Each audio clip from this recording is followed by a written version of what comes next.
So, welcome to episode number 54. How is everybody doing? I'm feeling like the greatest. Feeling like the greatest? I'm feeling like 30-0. I'm feeling like 6-0 MVP every season. I'm feeling good. Okay. I'm feeling like Ramadan is over. Oh yeah, you guys are both finished Ramadan. How do you feel? Daniel's laughing because he said Ramadan. he said. Oh no, I was even. Oh, okay. No, How you it guys feels feeling? good. I have to remind myself that I can actually eat now.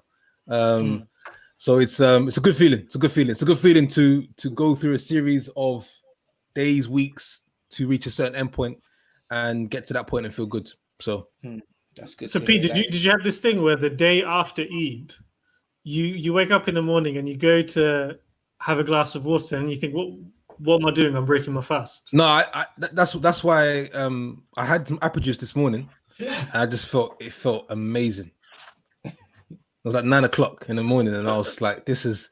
You don't realize the gift of something until it's taken away from you. Yeah. So That's good. That's good. So How Dan, you guys doing? How you both? Good. Just when we recorded this, so it was obviously the bank holiday weekend.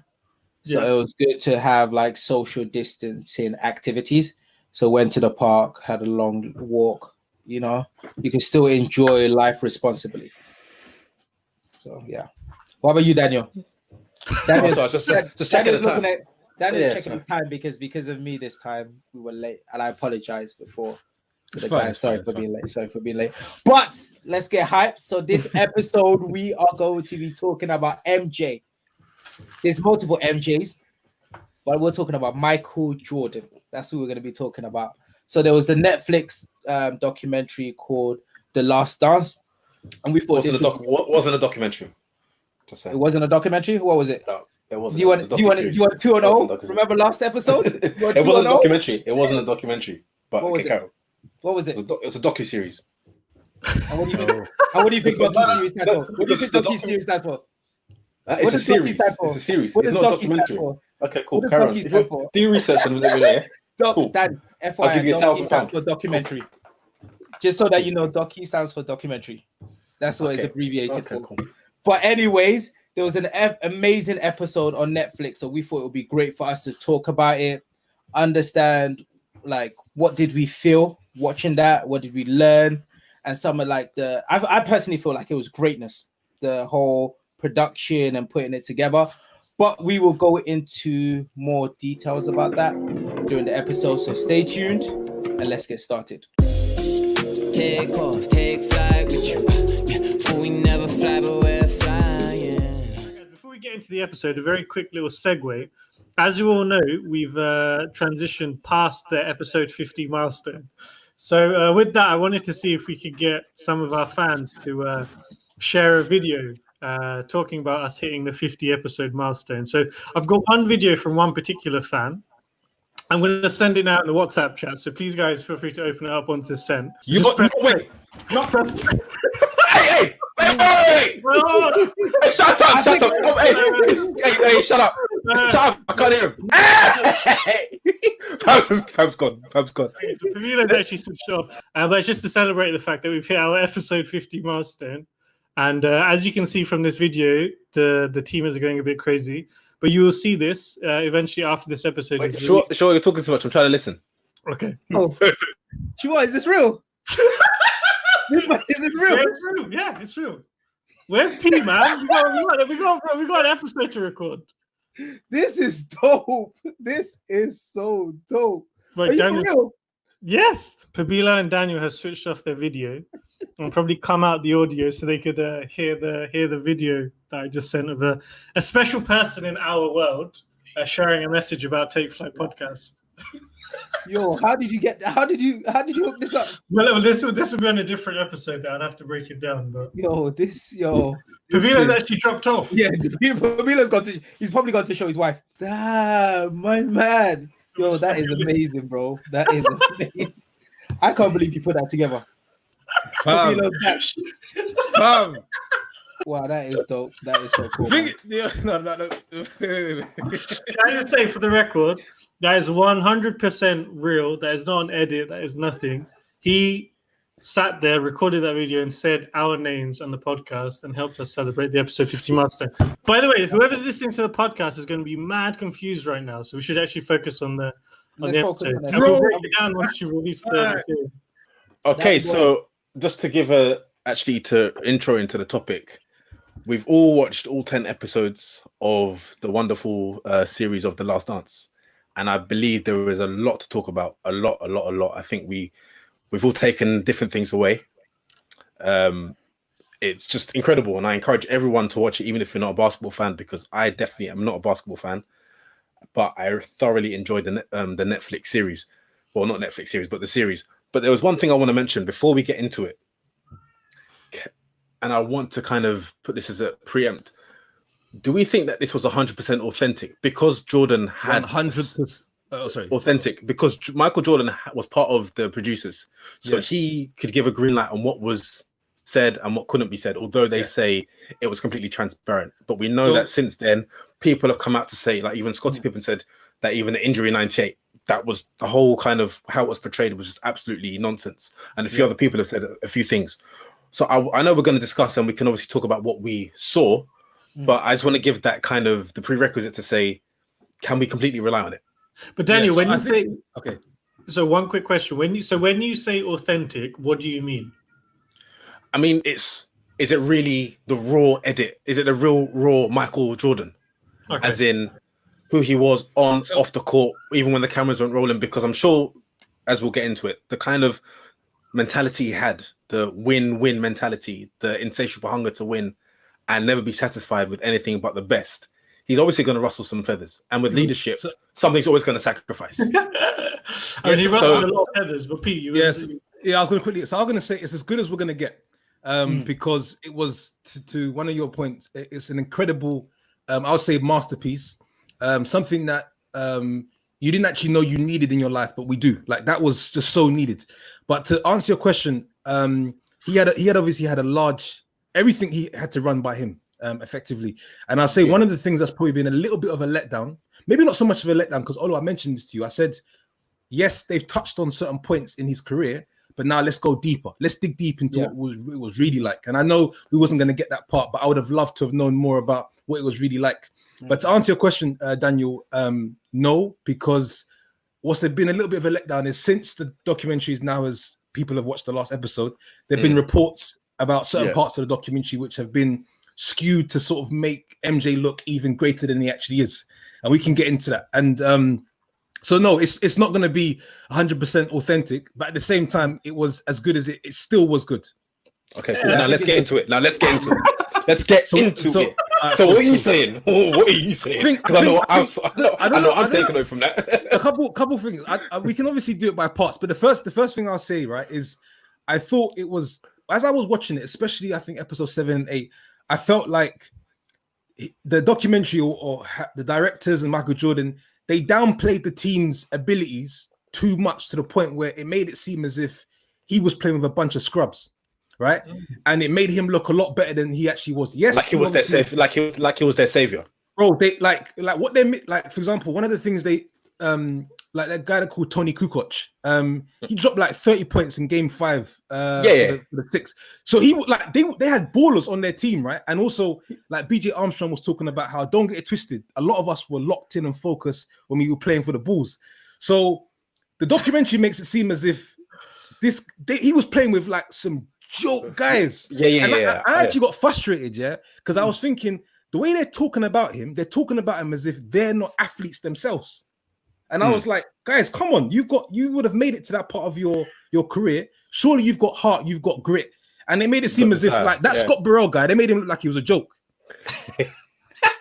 But apparently they said he was one of the best in college coming into the league. So it made Jordan look even better than what he was. But don't you think because he was so good at the sport, and he had even, I think Charles Barkley had the comment where when he came off of the court at one time after playing Michael Jordan, that is the first and only time in his life that he thought and realized there's someone on the court that's actually playing basketball better than me. He's never felt like that before. Yeah, no, but I don't discount that or dispute that. That's a fact. But the point is that I was talking about more how they created a narrative for the team players, and they lowered If do you feel like they created that? Because the view that I had based on it was when he first joined the Bulls, the team was a scrub. that's different. Yeah, That's different. that's true. That's But true. I honestly feel like the documentary portrayed how much he relied on the whole team. Like I feel How like much he it wasn't relied like on the whole team. relied on the team. Like he said, "Oh, I've never won a trophy without Scott Pippen." Like you got to put that into context. So I don't feel like they were going around saying that he was playing with a bunch of scrubs. I feel No, like they understood that. Yeah. I think they understood that he had a great team, but he was the catalyst to take them to the next level. Because there's a difference between being a good team and being champions. But Pete, like that also comes down to where it was edited. So like you're saying, like Kukoc got the 35 points. So when it comes to even when he came back from being number 45, they showed him all the air balls. They focus on all the edits for all the air balls. Then they said, oh, he turned up, and then he came back and he was getting all the hoops. But that's the thing with the editing, because you're not gonna focus on the people that aren't important. You're gonna focus on the people. So that's why it's perceived like they were scrubs, because when they're showing the match replays from especially 97, 98, when they had all access into them, you can see the bits that the parts they want to emphasize. But Daniel, you got to remember that the two things you guys got to think about when you say that, right? Is firstly, yes, I feel the documentary was based on his point of view. So reality obviously changes based on the point of view which you're looking at. So this was based on his point of view. And secondly, would this doc have sold if it was just talking about a team? No, correct. And I agree with you. About MJ. I agree with you. I just feel like he definitely skewed it to make himself even look greater than what he actually was. I don't believe the team. And MJ is not great. No. Of course he is. But what I'm saying to you is, I was watching it. This is basically my point. I was watching it and I was saying to myself, I'm not gonna say I don't have the mindset of MJ. We all think we've got a strong mindset, but I certainly am not gonna speak on MJ like one of his teammates, as if this guy is like so far and beyond. Like basically, I respected when Reggie Miller and when Gary Payton were speaking, because at least they said we didn't fear him, we challenged him, we played against him. Everyone else was like, yo, like the gods, and I was like, come on, man, like, is that all? So I just think it was skewed too much. Yeah. Shua, what about you? I don't know, man. Like if you imagine if you're in a team, and yes, you're a professional basketball player, but if you're in a team and you're with someone who is just far and above the best player, you saw the reaction this guy was getting in like Paris. He was spending all the time in just like from one hotel room to the other, and just the celebrity that he became, and how many people would come to the games. Everything was sold out. When you're in a team with someone that good, I think it makes you look like if I'm on a documentary about Michael Jordan and I'm on the documentary talking about how good I played, I don't know, it doesn't make sense because he's just so good. He's like a once in a lifetime talent. So to not big him up seems weird. Does that make sense? It would be like I'm being a bit of a hater on him. Yeah.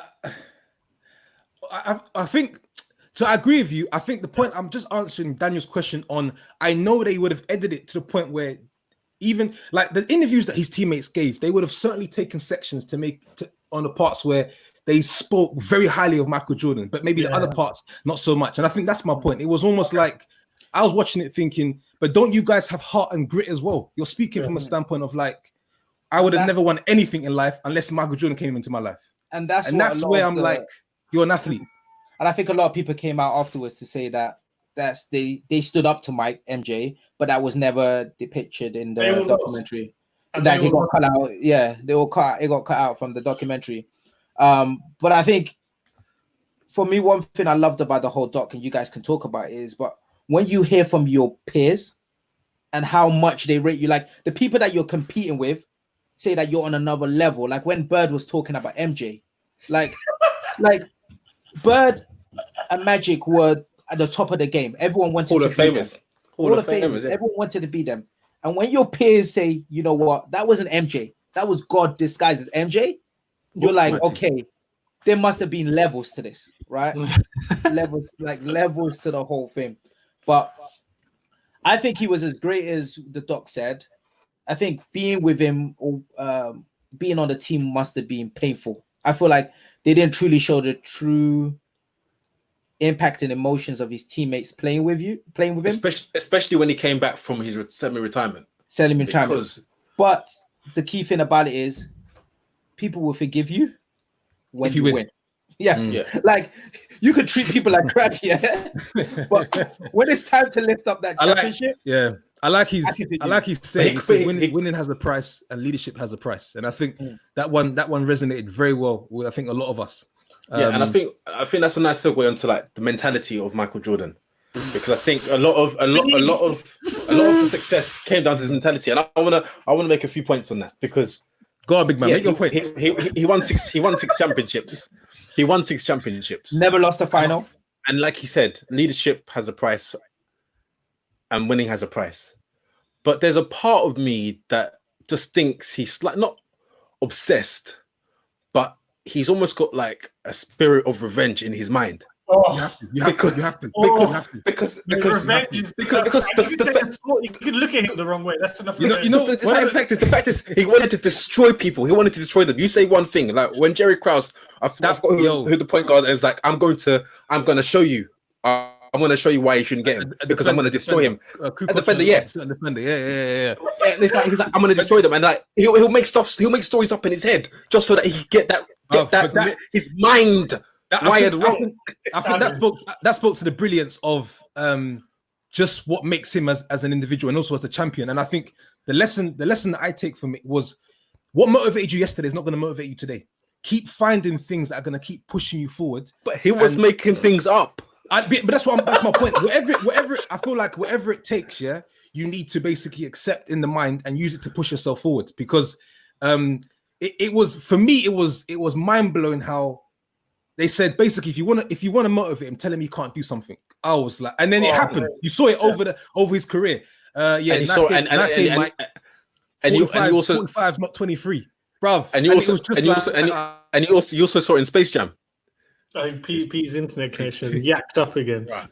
But I say you also saw it in Space Jam because even when the monster said to him, "Right, Baldy," and then he flipped. But do you know what? I to be honest with you, before this documentary, apart from kind of highlight videos on YouTube and like the odd random video here and there, I didn't really know much about him as an individual. And you hear about his mindset and everything. But then when you see in this documentary the amount of times someone just makes a off the cuff remark to him, or someone doesn't talk to him in a restaurant, or whatever the situation, all you hear him say, "That's all I needed to hear," or then it became personal for me. Then he made everything personal.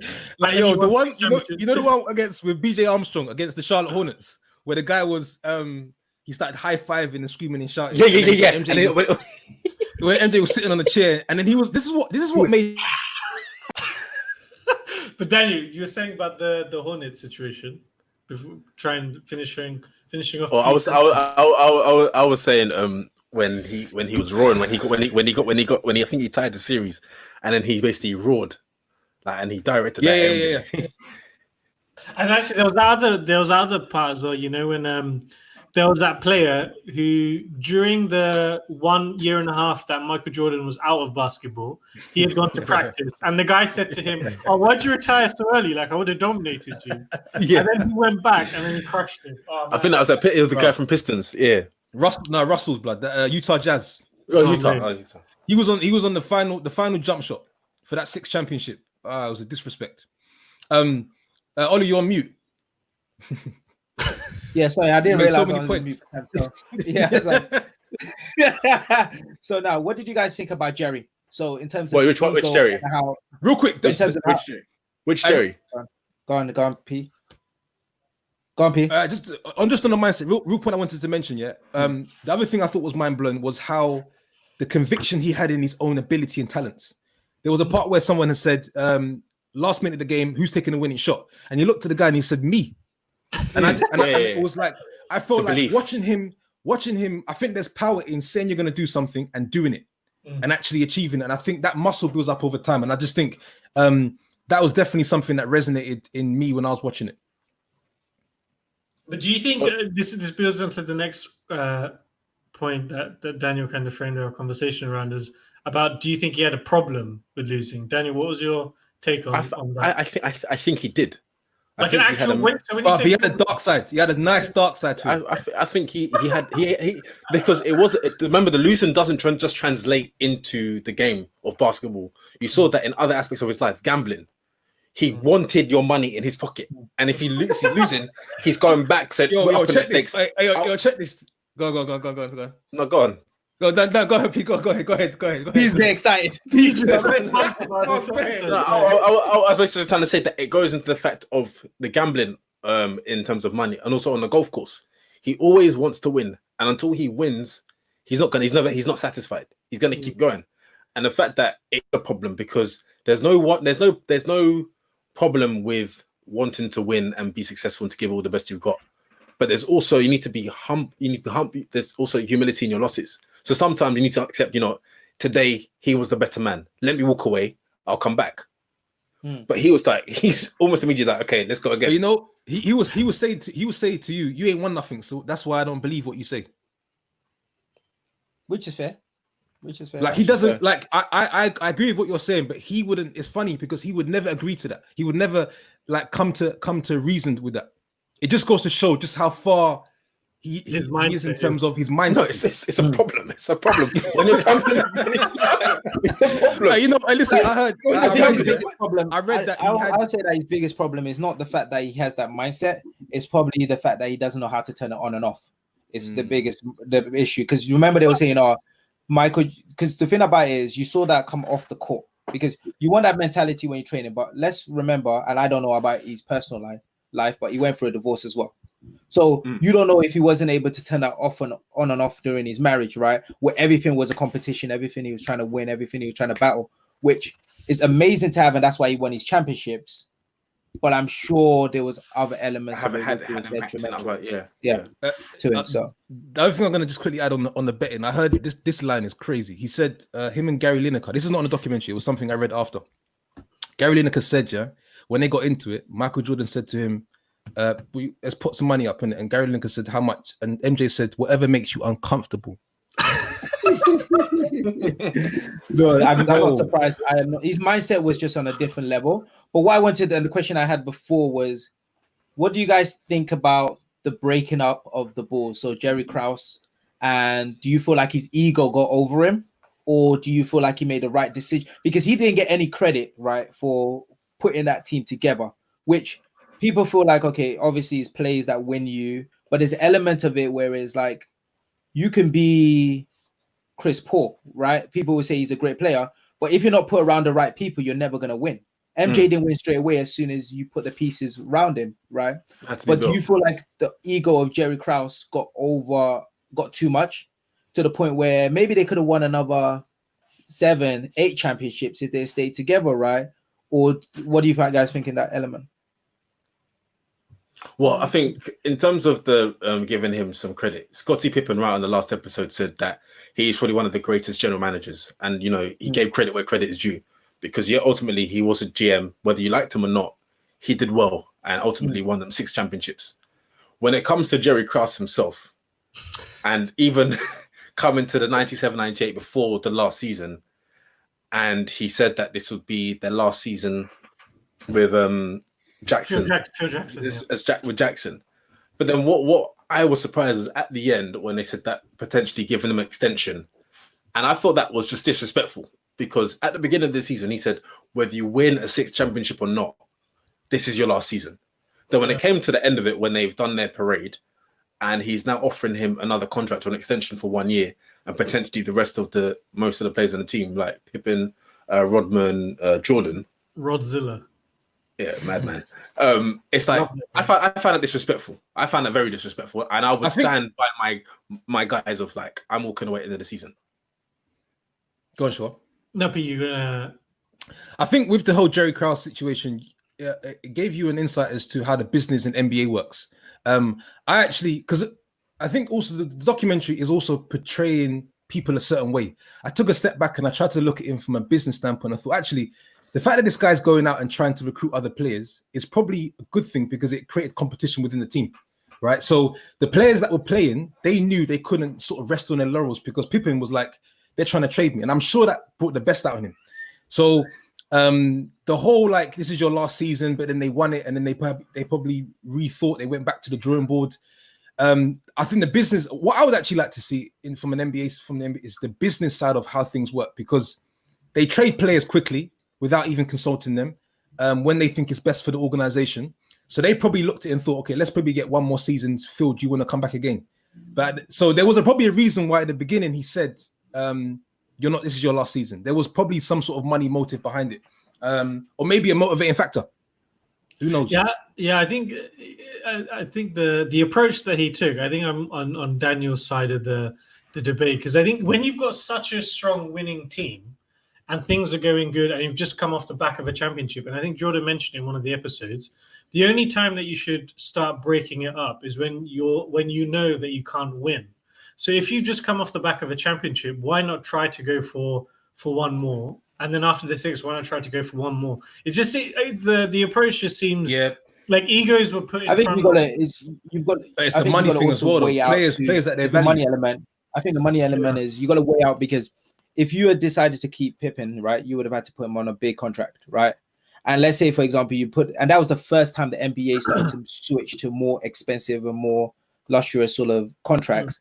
So if you're going to tie him in on a larger contract, and you're like, oh wait, we end up losing the next one, and you're not getting your return on investment, you might start to say, hey, maybe I might as well move him early for a trade to gain someone in that's younger and I feel that can last. Because I don't feel like he decided to just get rid of the team for the sake of it. I think he was like, let me rebuild to put us into a better situation. And I think MJ's view was like, no, only change us when it's broken. But it's like he said, there's a money element to it, where you gotta be proactive, right? You can't just move after they lose. You got to be proactive to get the right pieces. I like how, in a very subtle way, how they ended it, where they said, you know how they said the players left, who left at the end, and then the final line was something like the Bulls rebuild started, or something like that, and then everyone knows that after that they never won another championship. The ending was dead, man. Did you think? The last 2 episodes was awful. I didn't think it was the good. ending was the last dead. 2 episodes for me was bad. It was only 7 and 8 were the money episodes. Yeah, No. when he punched Steve Kerr in the face. Bruv. How badly I like when they use the term role player. How badly do you want this podcast to go to the next level? If I was MJ, if I treated you guys like MJ, you would have got a few punches in the face. I'm just letting you know. Just letting you know. For not working as hard as the rest of us, you would have got a few punches. Yo, I thought what was amazing was how his brand took off. Especially with in the age of no social media becoming a world phenomenon. The way he did, with no social media, no self promotion, that was crazy. That was amazing. To be the first billionaire in sports as well. Like, wow. Like he said, expected 4 million in the first year. They sold 123. I paused it and I was like, this is insane. Because you know when the documentary does it, it drops lines on you like that. Yeah. And I was like, no, man, this is just something else.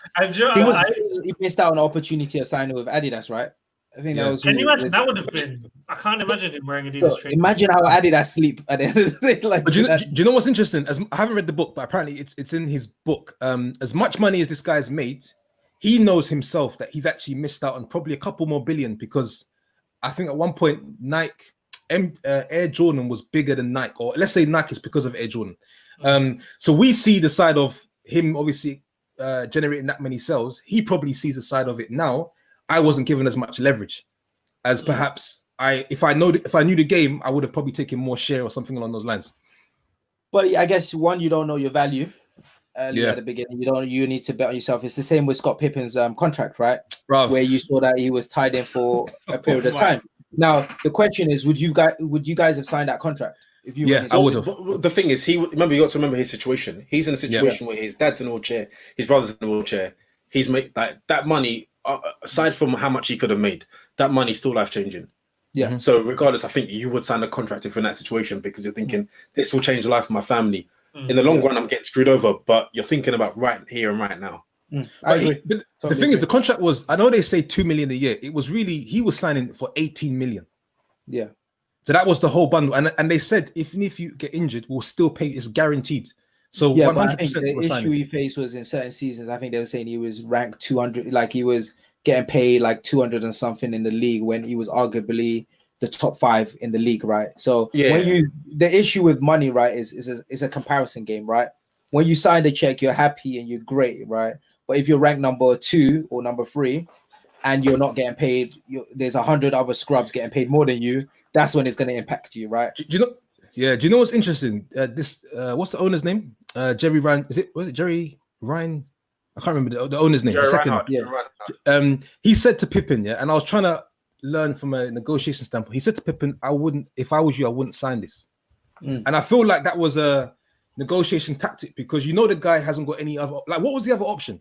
To renegotiate with another team? To take a short contract. So he could have said, "I'll do a 1-year contract, 2-year contract, 3." Because his point wasn't about him signing the contract; it was the length of the contract, how long he would be locked in for. And he was like, "No, he was the one that determined the contract."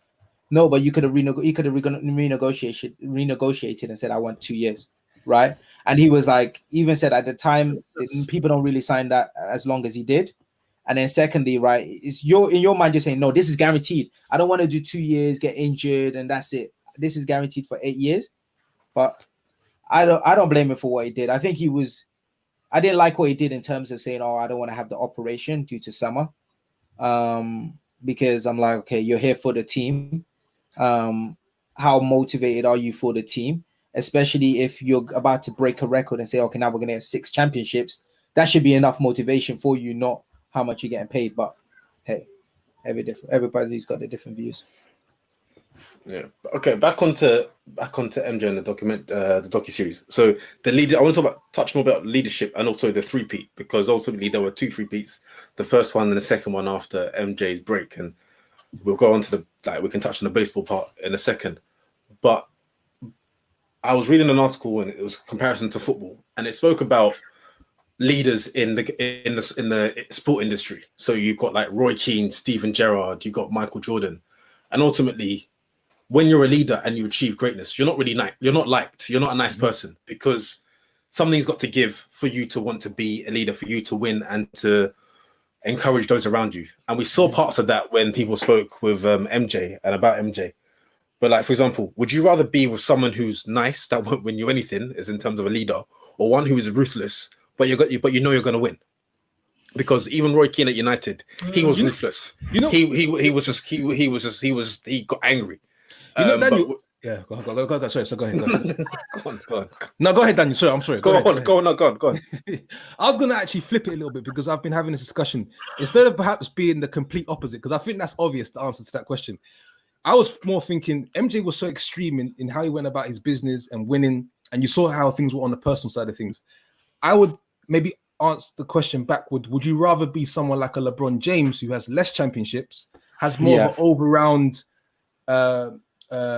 you can see a lot of the stuff he's doing outside of the basketball court, or would you rather have a mindset of MJ, but you're winning a lot more? Like, what would you, the overall package, or to be going down as the greatest? You know what I mean? Don't you think it's building on both of these questions? Don't you think it's more of a function of the time period? Because like people like Roy Keane, Paul Scholes, this no nonsense, win at all costs mentality, that was a lot like that. Even if you think how the corporate space was, the leaders were very KPI focused, results. We don't care about all this fluffy stuff that other CEOs are talking about now. But I think it's more of a function of the generation, because I think now LeBron, if I don't know if he would have as much success if he had that mentality, based on how players are, how people are, how we talk about our feelings more, how we want to feel more empowered. If we think about some of the companies that we've worked at, the change in approach of leadership based on what our generation is more like and what we click with, I think personally it's more of a function of the period in time. Yeah. Yeah. But I think to answer Daniel's question, I think it depends on the kind of person you are. Like if you may not be as good as a leader as Roy Keane, but if you want to win, you're going to jump in the same boat as him. But I think Daniel's question is less about being. He's talking about the teammate. Like, which one would you rather be part of? Right? Is that right, Daniel? Like, who would you rather have as get to a point of like he was inevitably ruthless, whether they show it in the series or not. He was, because there's no way they could have been that great if he wasn't. But as a player, as a teammate, how would that make you feel? Yes, he's improving you, but is that something you'd want to be a part of? If we're gonna win 6 rings, I'll take the pain. I'll take the suffering. I think the difficulty, right? I think the difficulty is looking back, and I think MJ and a lot of his team members said it, right? Looking back, I don't think anyone would say no. I wouldn't go through that because you got 6 championships or whatever. But we got to remember that that's given us the hindsight and being able to look at the result. But imagine someone was that crazy intense, right? You didn't win. And you don't know you're going to win that championship, right? You don't know you're going to win that championship. Could you live with that person? I would say that I could only live with that sort of lifestyle, not knowing that we're going to get to this 6, if I have the same mentality. If I want that sort of, if our goals are aligned in terms of, okay, I want to win championships over championships, then I'll be able to get on that boat, right? But if that's not my work ethics and etc., I will struggle because I'll be like, yo, I work hard enough, man. Chill, I'll be there posted up there. That's like what's it like Steve Burrell. He was like MJ in training, always like cussing him, slating him. Because remember the leadership, it comes into the training like in matches as well, because he'll be in training and just start cussing you. He'll be in the dressing room, just cuss you. And so you get to remember, although you're winning championships, this is like almost a daily event that it's like bullying. It's bullying. Yeah. Like I'm going into training, and he's gonna cuss me. If I don't make that shot, he's gonna cuss me. It's just like it gets to the point where it is bullying. Yeah, but the only reason we like idolize it is because of the fact that there's the success element to it, right? And even MJ said it, like when he came back and they lost the championship, right? With the first season he came back, he said, "Oh shoot, I need to get these people mentally ready. Like I need to be so difficult on them that when they get to a game, it's easy." And that's the same thing Kobe used to do. Kobe was like, practice is going to be so much harder than when you're going to want to play a game because I'm going to make it so difficult here. And that's the only way he knew how to get them mentally prepared. I think it's a good approach to life though. Study harder behind closed doors. So, because outside your pitch, your presentation, your deal making, or whatever you're doing in your field, it's easier. It is when you're doing it individually, right? But it's harder when you're pulling a bunch of people to do the same thing. And the only way that people will like you is if they have the same goal, want to achieve the same, can see your vision, right? Like what's my man called? Desmond. What's his name? Desmond. Not Desmond, sorry, slipped my mind. Scott Pippen and Dennis Rodman. Dennis Rodman, sorry. Dennis Rodman. With Dennis Rodman, like that guy was a different level. How can you go and do a wrestling match? You went to go and play wrestling? No, you monked it. Wrestling? Like for real? You know the numbers on that. Apparently the league fined him 25K. But he made 250K. Yeah, he didn't care. And he think not even they didn't care. Not even they didn't care. He didn't see anything wrong with it. So MJ said, that was good business. But why did MJ say that was good business? Because he came back and knows because when he comes to the court, he's playing. He knows that he's going to show up to every single game. He's going to show up to every single game. MJ even said on the flight back, he'll be the person open up the plays, reading it, etc. So MJ was like, as long as you show up. Right, but if it was any scrub doing that, you think MJ would have had the same mentality? Do you think he would have been like, "Oh, nah, it's fine"? MJ would have cut that person quick off the team. So for me, it all comes down to if the goals are aligned, people don't mind working hard. But you're gonna find in every team and in every friendship relationship, there's just gonna be a bunch of people that might not be their goal, right? And then you've just got to look at, okay, how do I push them, but not too much to get the best out of them? But I know they're not gonna come to the trenches with me.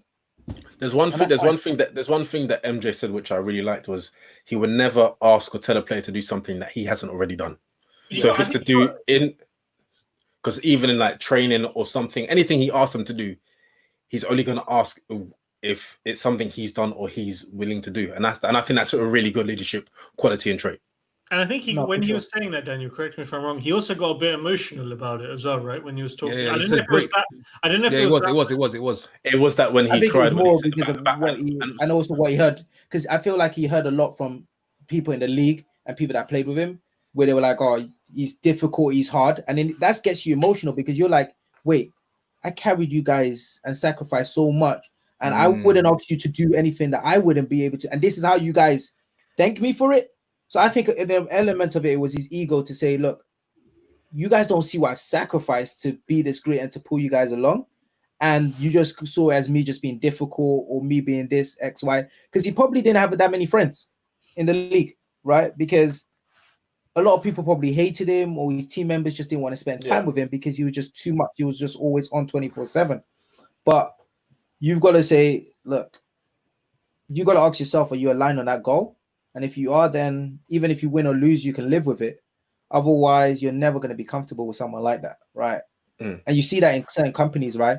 You see CEOs, CFOs that will work 24/7, die for that company. And then an employee or whatever will be like, 4:59. Okay, time to pack up my laptop and leave. They're just never going to have that motivation, and you can't give them that drive because they have different goals. No, agreed. I want to make a few closing remarks on, touch on the 3P, and I think the episodes that really stood out to me. So inarguably that the second 3P was incredible. You know, MJ came back from spending time away playing basketball, getting his body back into shape to win that championship. The 3 championships, which is just incredible. I think that, you know, in each occasion they had their different kind of giant which they overcame. But there was the point that really stood out to me was after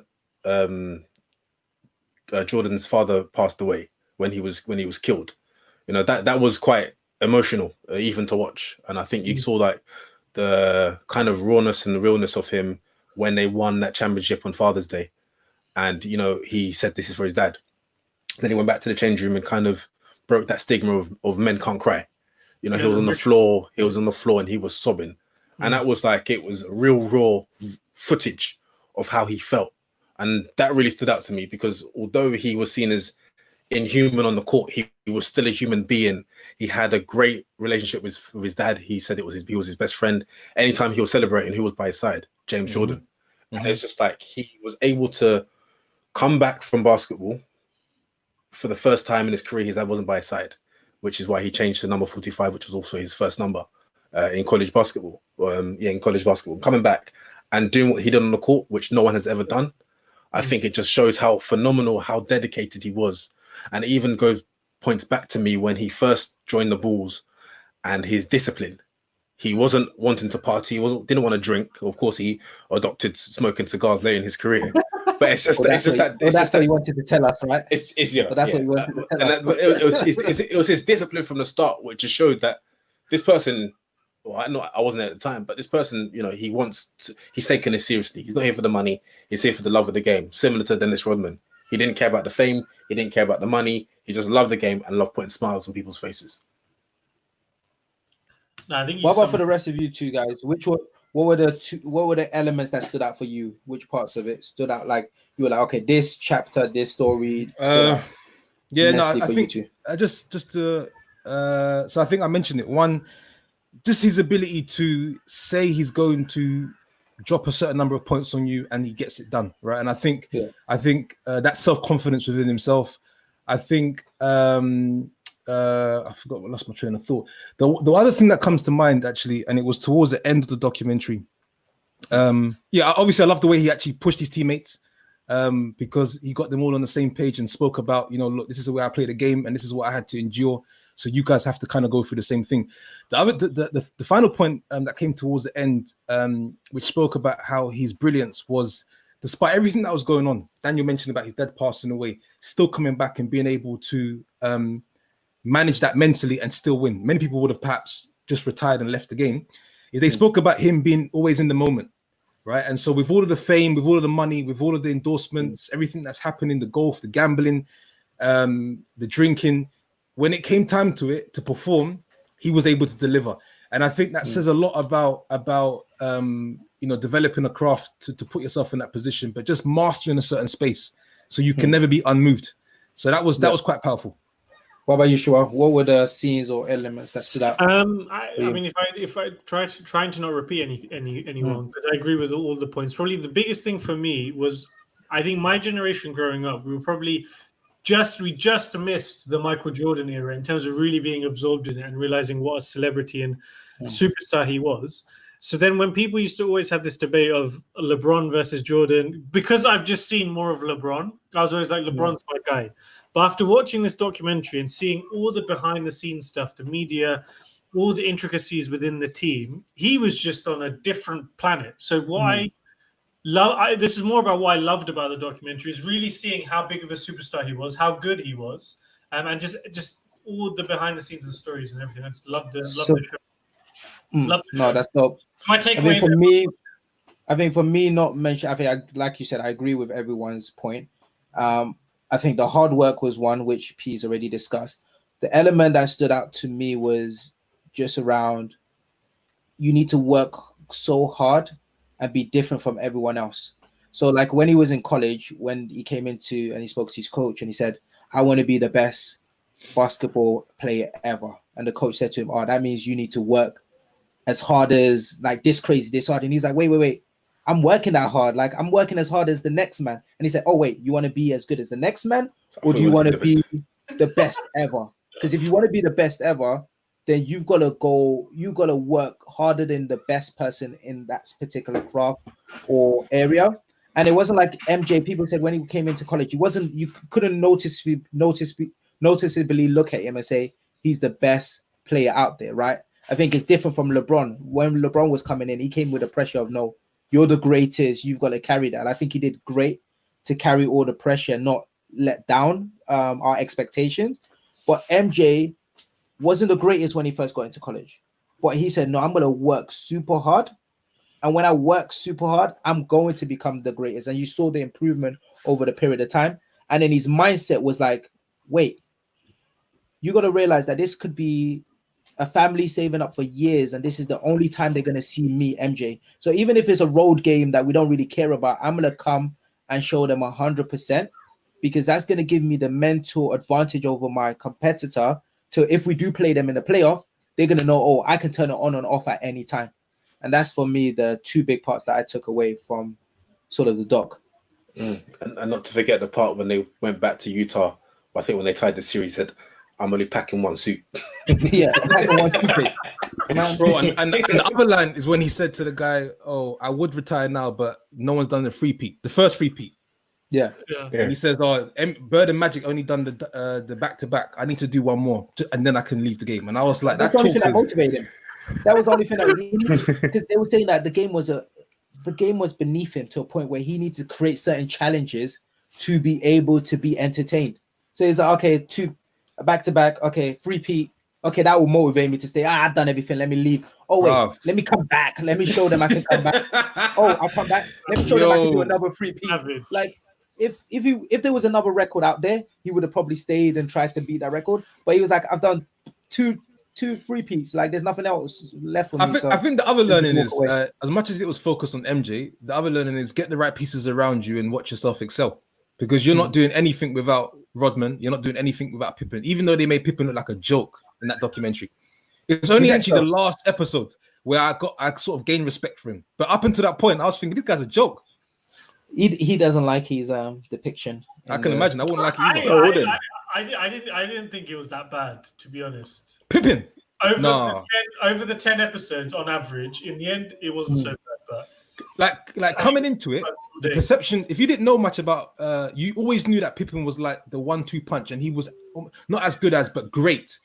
When you watched that, you thought, I don't know if I respect him as much. You think so? 100%.